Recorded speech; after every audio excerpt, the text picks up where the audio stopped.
everybody, your friendly neighborhood Spider Pool here. Oh, well, my name's Fox, and I'm a big and Fox. And, I didn't just get out of it. I actually saw it last night, and I couldn't record it till today. But, I saw Spider-Man Enter the Spiderverse.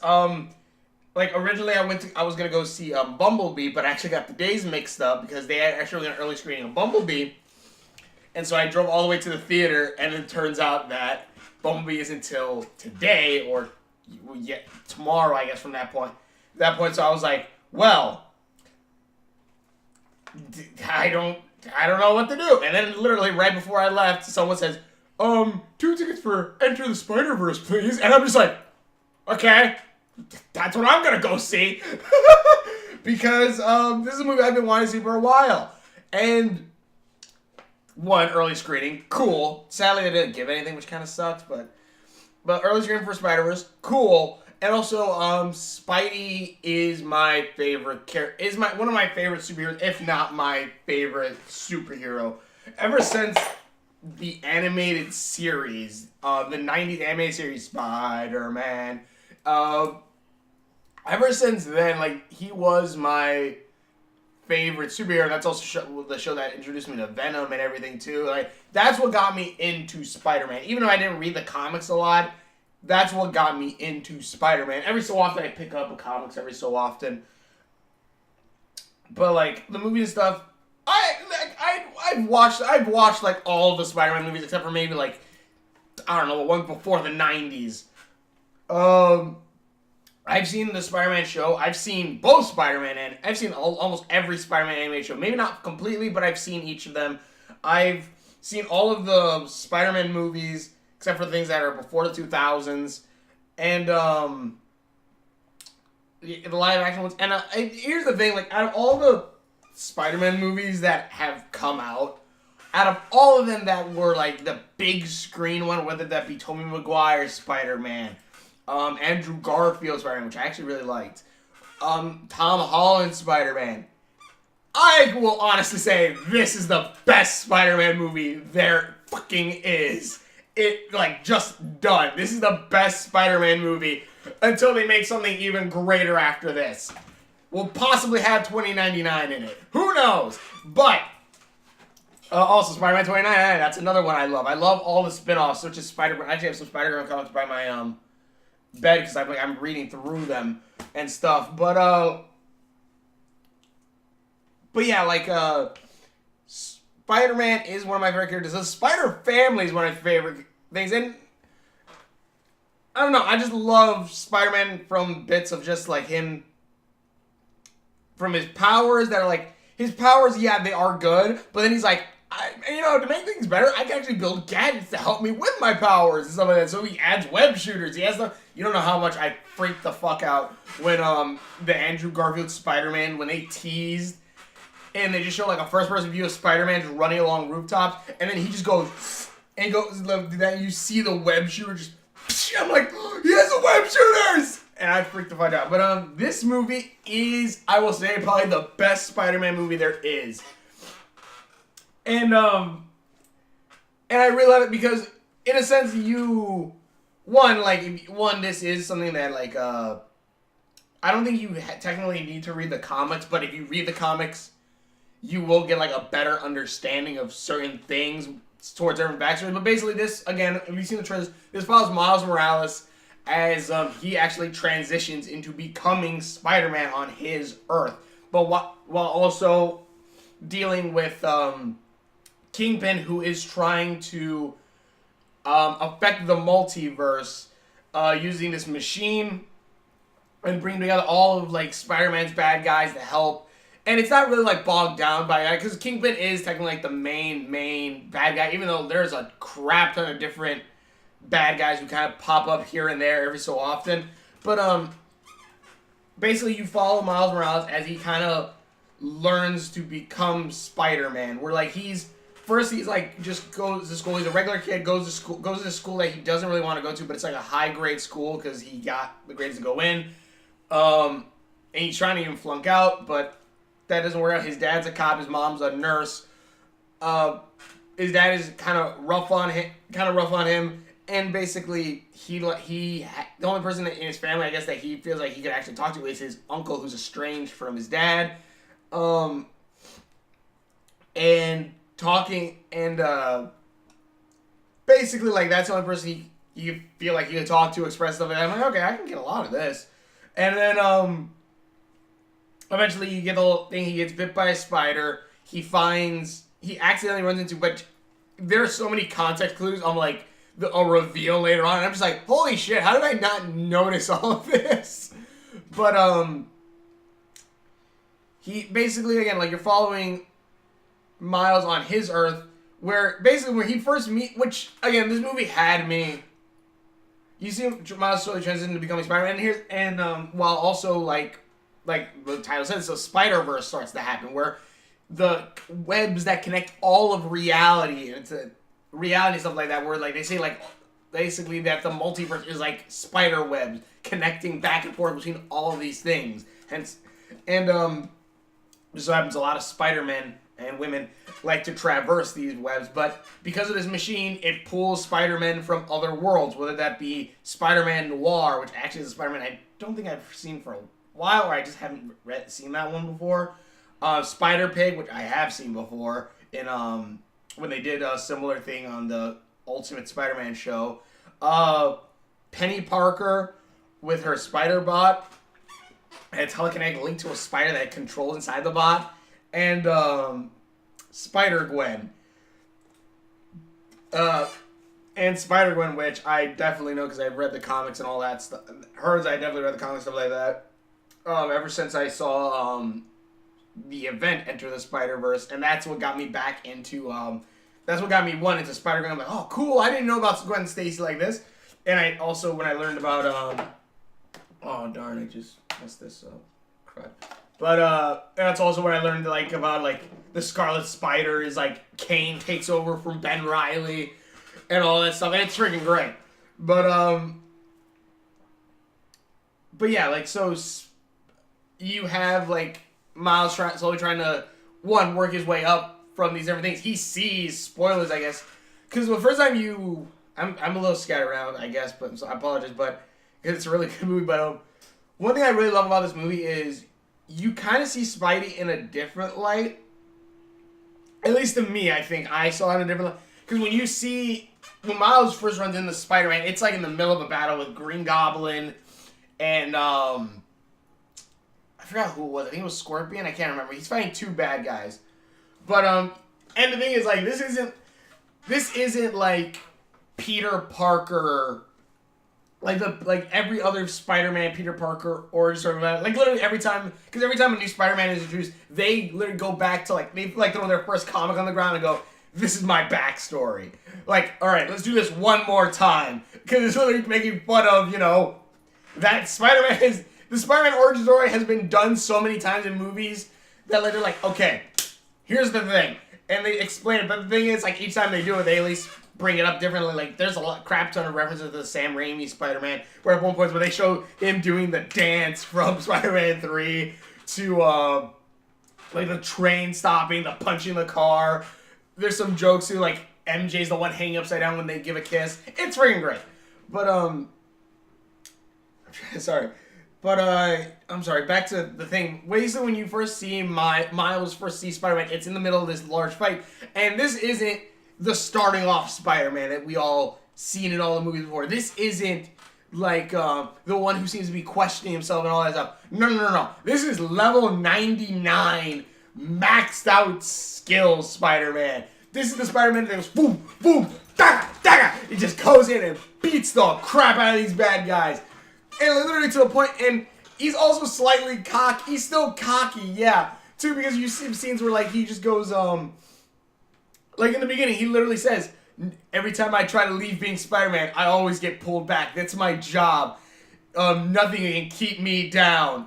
And, like, literally at one point, because, spoilers, if you know, and spoilers of the movie, go see it. Well, like, it's the beginning of the movie, whatnot, but, Miles Morales' Spider-Man dies. He does die, but, and because that's kind of the thing, because Miles Morales takes over for Spider-Man on his Earth until eventually he comes to the main universe. But,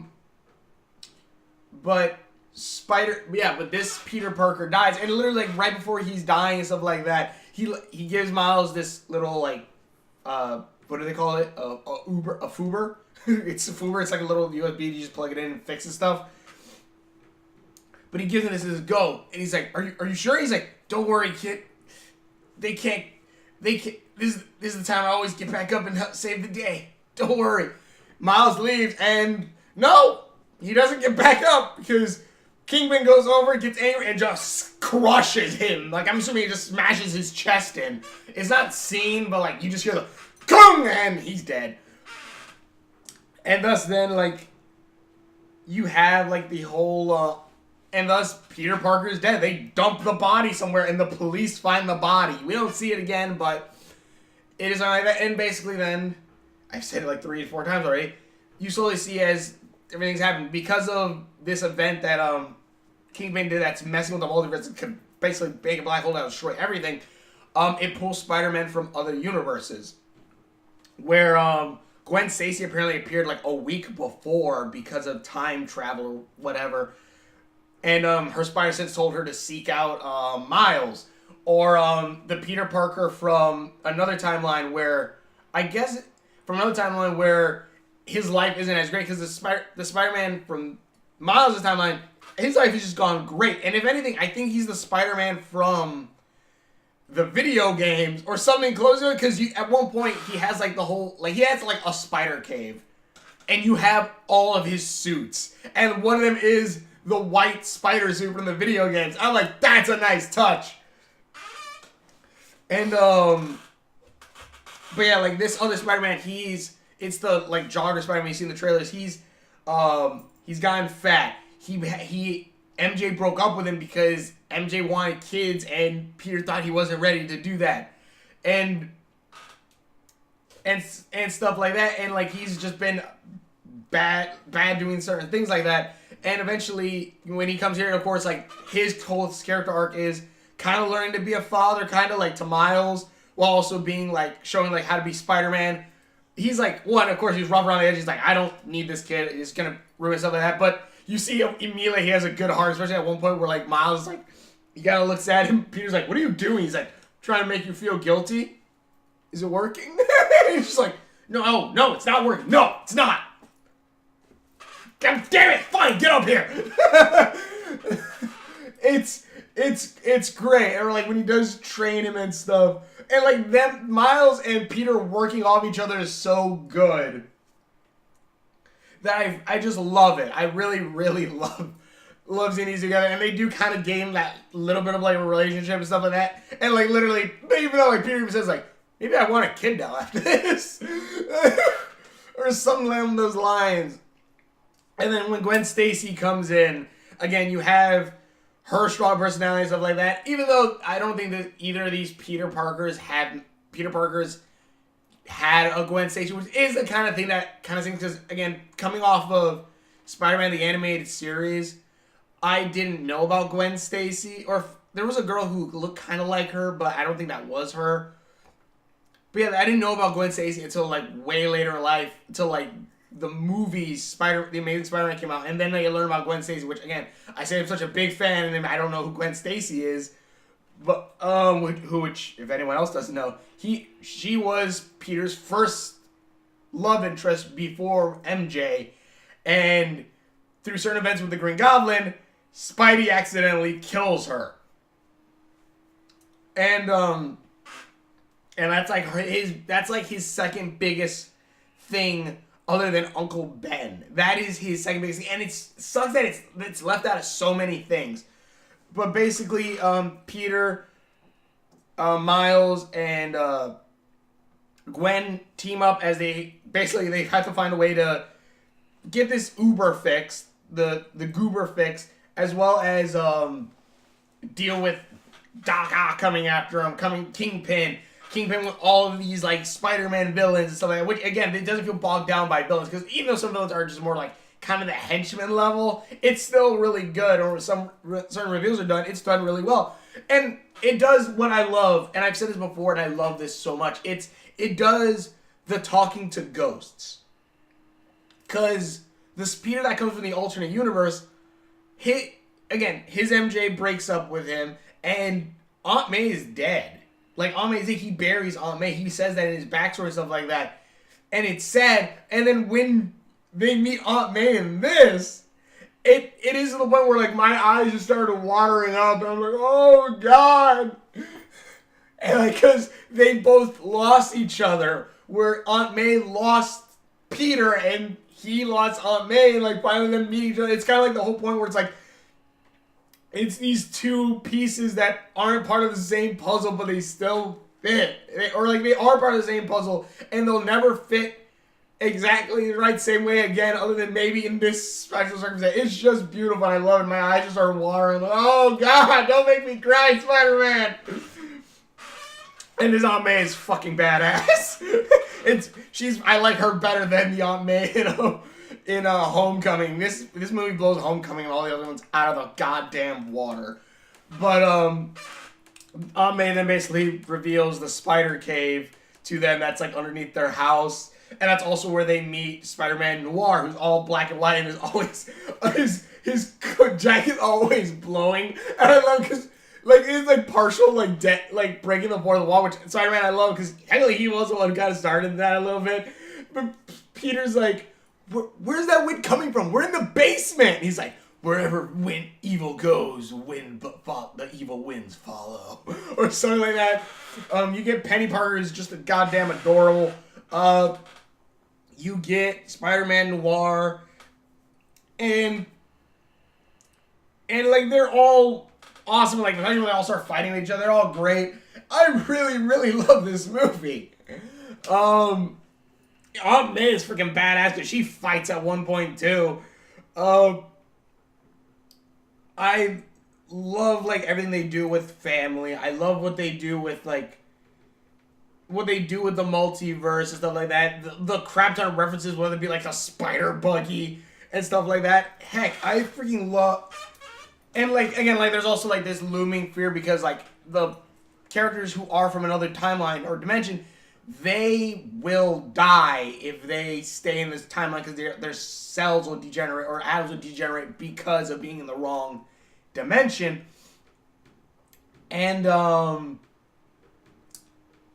just the characters feel rounded. They feel like actual people and characters, and I love that.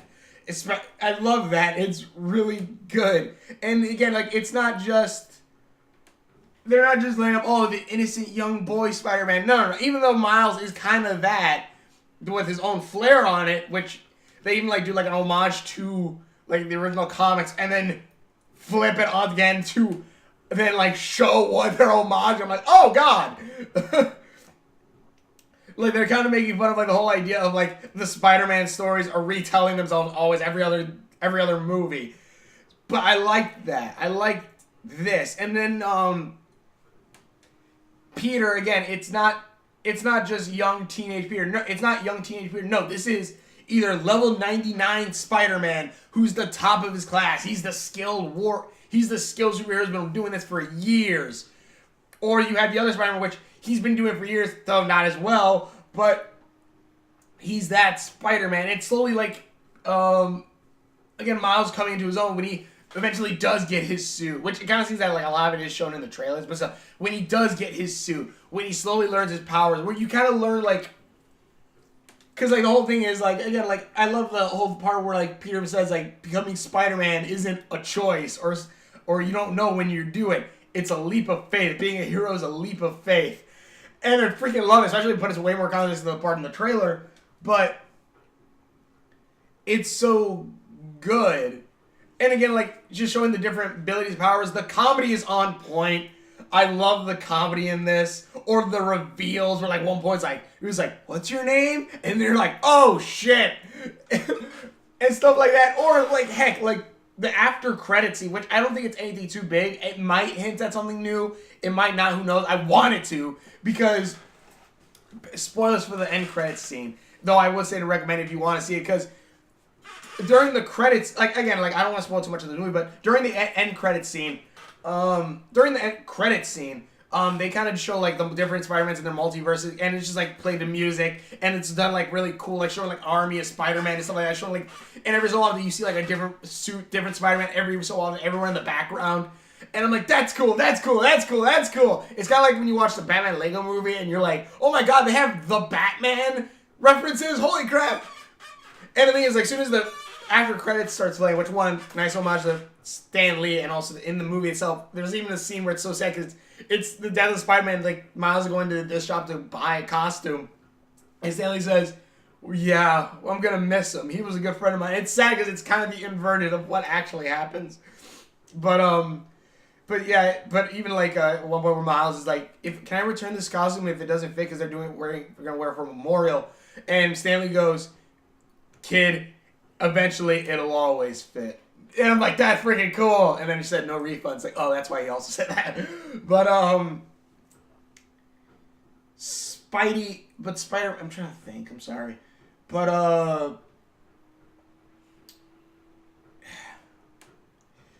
like at the end, after end credit scene, like I was looking throughout the credits, I'm like, okay, where is he? Where's my favorite Spidey? Or one of my favorite Spideys, which is Spider-Man 2099. I was waiting for him. And they didn't come. Like, oh, well, I probably missed him. He's probably somewhere in there. And then the after credit scene started playing, and it looks like kind of like Yes from Wreck-It Ralph popping in and out, but she actually has color. And she's like, yeah, I've calculated this, and this. And he's like, really? And like, did you give the Fuber? It's like, yeah. And he says, yeah, Miguel, I got it. And then I'm like, and then like the name hit me, but it didn't hit me immediately. I'm like, wait, Miguel? And then you see his hand of his suit, and I'm like, 2099! And you see him in full CG glory, just, oh, and you just see him go, and he goes, I'll be back, and he teleports, and I won't spoil the rest of that scene, but you see 2099, I'm like, hell yeah! I want Enter the Spider-Verse 2 with Spider-Man 2099! Yes! Oh, I'm so happy they showed him. And even so, like the spider, that bit Miles,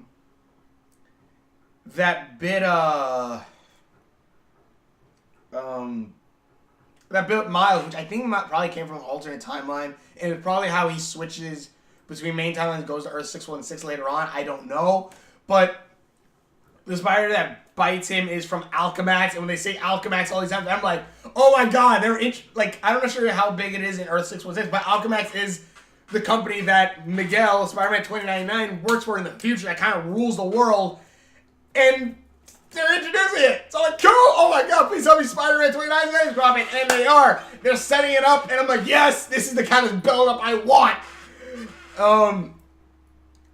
But yeah, like, he's in this. This movie is awesome. I love this movie. This is probably the best Spider-Man movie that has been made. Again, I like the live-action one. Sam Raimi one, good for its time. Andrew Garfield's one, I really like. Maybe if I rewatch it, I'll hate it. But I really like The Amazing Spider-Man. And then Homecoming, it was great. It was fun. And even like Captain America Civil War, great, fun, cool seeing Spider-Man in that. But I don't know. It was just like, maybe it's just because I'm kind of done with the younger Spider-Man because it has been done so many times before. And nothing against Tom Holland, but I liked this one way more. I like the sort of, like, the point where it's like, okay, we're going to do an origin story for Spider-Man, and we're going to talk about all these different ones. But one, we're going to keep the comedy and fun. We're going to have it to where it's not focused on Peter Parker, but Miles Morales. It's only him dealing with, like, his family issues as well as just becoming Spider-Man and learning to become a hero and to stand up with all these other spider people who are like their top levels, their top stats almost. And not to mention, I do like that they kind of show like the romance between Gwen and Miles, but they don't go like too far. They don't show a kiss or anything just yet. But I do love like right before the end credits, you see a portal open up for the multiverse and you hear Gwen's voice again. Hey, you got a minute? And you just see him smile. Or like when you see each of their worlds, like you see their worlds match who they are. And you see even Spider-Gwen's world looks like her comics where it's kind of like that bleed out effect, kind of pink and whites and stuff. It's really cool. I love it. And like, but because Spider-Gwen has the thing that lets her jump to multiverse whenever she wants. So I'm like, fudge, yeah, we're going to see Miles and Gwen together. We're going to see that stuff going on. Hell yes. In any case, I love this movie. This is probably the best Spider-Man movie that's been made to date. I highly recommend it. Go see it when it comes out the 14th. Go watch it. I am not sponsored, but hey, Sony, if you want to sponsor me and start giving me some Spider-Man stuff, I will not mind at all. I love this movie. One of the best Spider-Man movies ever made. Go check it out. But thank you all so much for watching. Go check out the videos that I've done. Links are on my Facebook around there somewhere. Please check out my videos, and we will see you later. Spider-Man!